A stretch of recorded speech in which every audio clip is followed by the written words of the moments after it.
Good afternoon, Sawadee Kap. This is Lewis Katz with your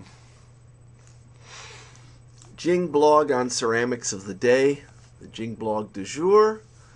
And today we are going to be talking about sulfur and clay. Credit where credit is due. We're going to talk about Richard Burkett, and we are going to talk about this book. Oh man, where is there it is. This book, Ceramics, Clay Technology by Hewitt Wilson.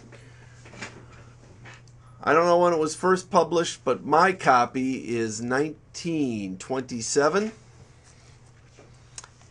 And the lesson today really started in my head when I was working for the Archie Bray Foundation, in part providing customer service. And one of our customers called up with a whole kiln load full of bloating. So I told him the normal things, which are oxidize, in the bisque. And he said and described what he was doing, and that obviously wasn't the cause. He hadn't been reducing his bisque, and he also didn't have a bunch of iron in his clay, so it didn't seem like that was,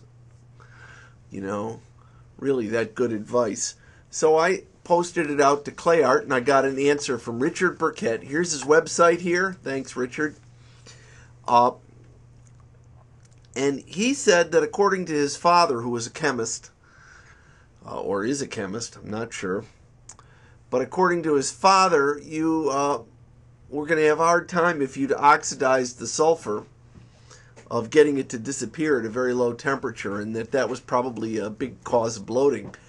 And he suggested that you reduce the sulfur, and the temperature that came up was right around bisque temperature. So I was looking through this old book that I have, and I was looking mostly at gypsum, trying to learn more about calcium, one of the things I really like to know about. And it talks about the dissociation of gypsum. And here it says very clearly, maybe that's too clear, that if you heat gypsum, it shows no appreciable dissociation. It doesn't break apart until 1210 degrees Celsius.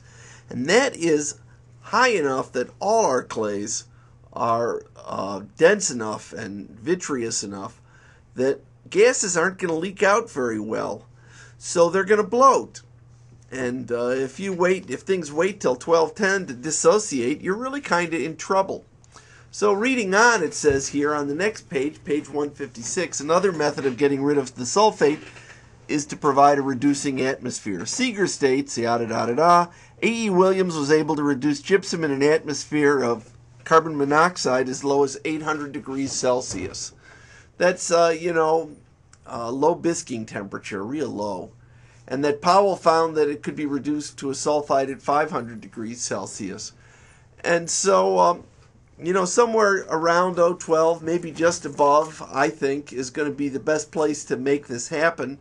And so what you need to do if you're having sulfur problems is reduce your bisque and then reoxidize. This should not only get rid of bloating, I suspect it will cut down on persistent pinholing problems. So I want to make sure I don't take too long in this Jingcast. I want to thank again Richard Burkett and his father, and the author of the book, who has been gone for a long time. And that's our Jingcast for today. This is Lewis Katz, wishing you a good rest of the day, whatever day it is. And Sawadee Kap.